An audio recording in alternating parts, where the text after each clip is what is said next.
So I'm sure you've realized by now that for most of the topics that we've studied this year in calculus, the foundations were actually built way back in grade 9.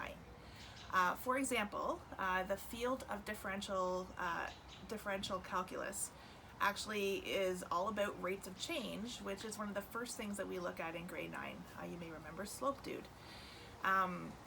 Things like tangent lines, normal lines, linear approximations, and the study of slopes of functions that we use for curve sketching, maximum minimums, points of inflections, those all came from when we were talking about determining equations of lines back in grade 9.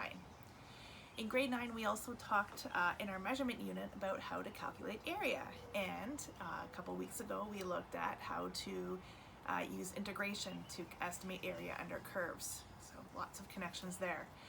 And today we're going to look at another connection back to grade 9, taking kind of that area to the next dimension and looking at calculating volume. So back in grade 9, I might have given you a shape like this. So this, as you can see, is a lime. And if you look at this lime, it's very closely modeled by a sphere. It's very circular, nice and round, and sphere-like.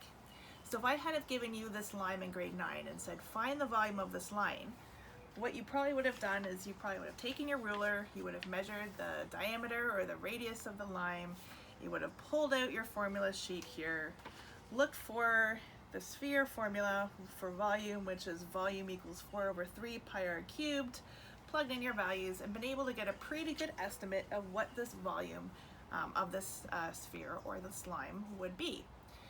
So now, and actually that method would have worked really well for things that could be modeled by cylinders or triangular based prisms or cubes or any of those regular shapes that we looked at back in grade 9 and can be found on your formula sheet or with an easy Google search.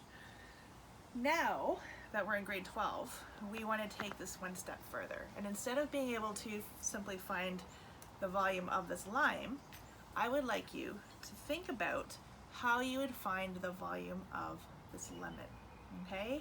And you'll notice that the shape of this lemon is not quite as perfect as the shape of this lime in terms of being able to find a shape that we want to use to model it.